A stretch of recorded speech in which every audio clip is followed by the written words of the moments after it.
Hello, vinyl community. This is the Yo Man with the passing of Michael Stanley this weekend. Thought I'd do a discography, a rundown of his albums that made it to vinyl, and mostly with the Michael Stanley band. And I don't have any of his latest CDs, that sort of thing.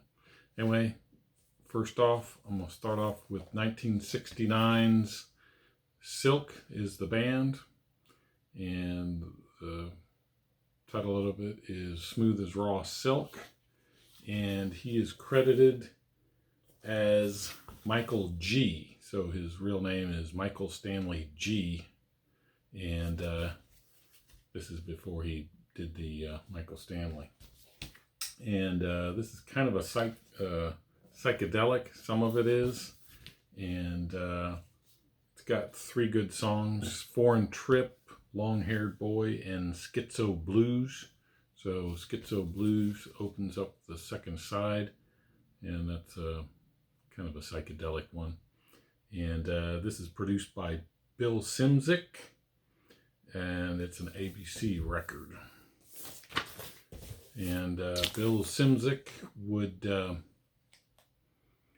go on to produce Joe Walsh albums and the Eagles. Next is 1973's Michael Stanley.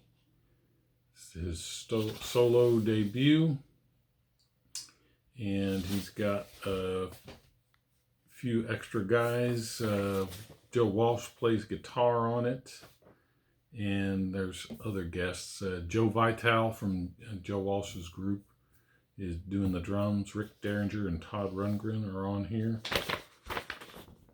Comes with lyrics. And what is it on? It's on Tumbleweed Records. Never heard of it. It's out of Colorado. I think that's where they recorded it. Rosewood Bitters is the first song, and Joe Walsh would go to do that on one of his albums. I forget which one. And he does a cover of Subterranean Homesick Blues by Bob Dylan. So next is another solo album. It's titled Michael Stanley and Friends. Friends and Legends, I guess it is. Again, with Joe Walsh helping him out.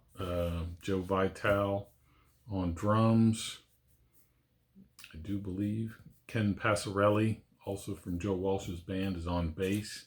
And he's got David Sanborn, Richie Furay, Dan Fogelberg, and Al Perkins. This is on MCA Records, and it was recorded out in Colorado also, with Bill Szymczyk being the producer. And in 1975, then he formed the Michael Stanley Band. And this is You Break It, You Bought It. And so this, he finally has a band. And there are the long hairs.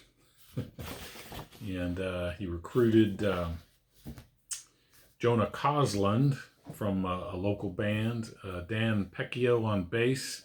He is from Glass Harp, and Tommy Dobeck on drums, and he was from Circus, a Cleveland band. This is a later repress on the Blue Epic.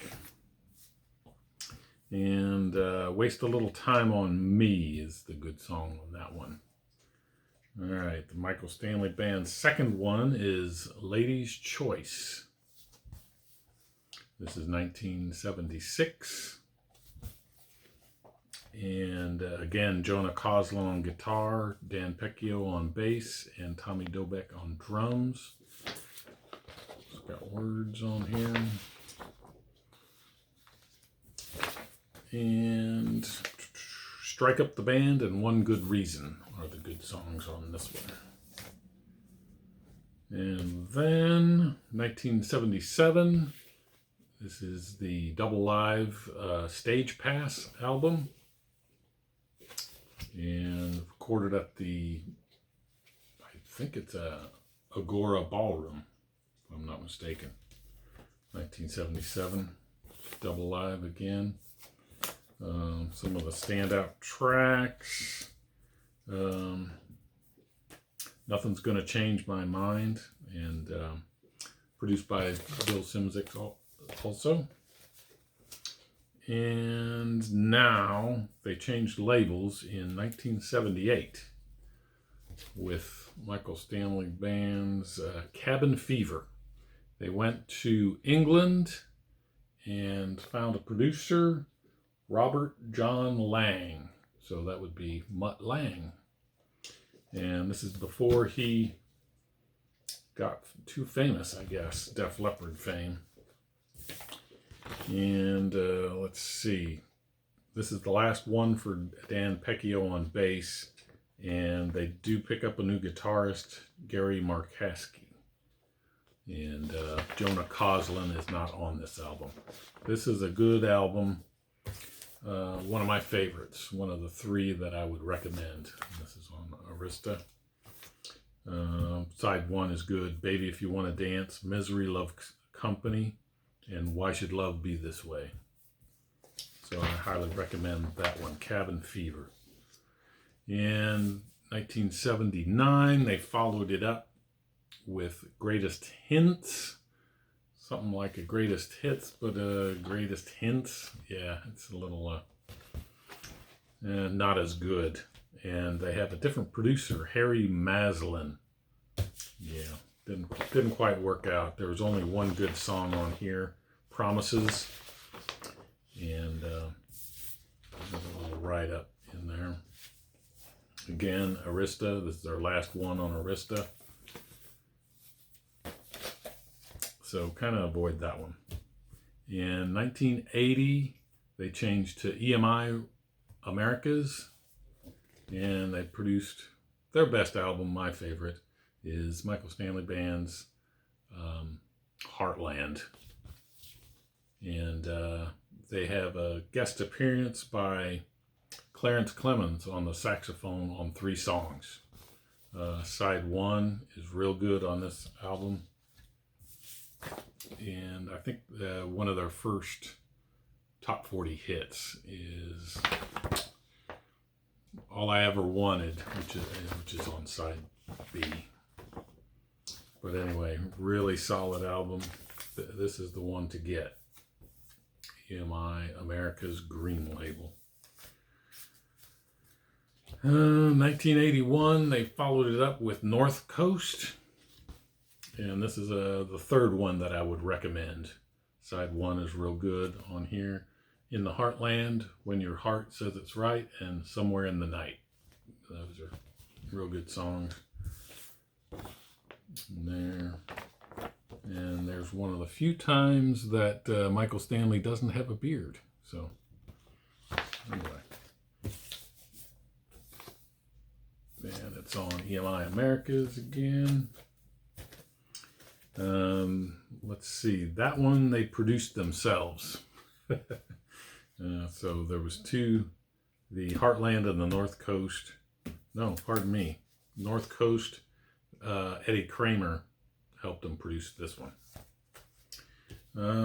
Next is 1982 MSB, and not a good album. I don't know what happened. Same lineup as before. They have produced by MSB and Don Gehman, Gehman. Anyway, one good song, When I'm Holding You Tight. So, kind of a disappointment after 2 really good albums. Again on EMI Americas. Anybody else know any other artists on EMI Americas? Kind of puzzling. Anyway, 1983, You Can't Fight Fashion. This had their other top 40 hit, My Town, and they played it on MTV, I do believe, and actually other cities got a version of My Town. It's on EMI Americas. That's their last one on EMI Americas. And I do have a 12-inch single on here.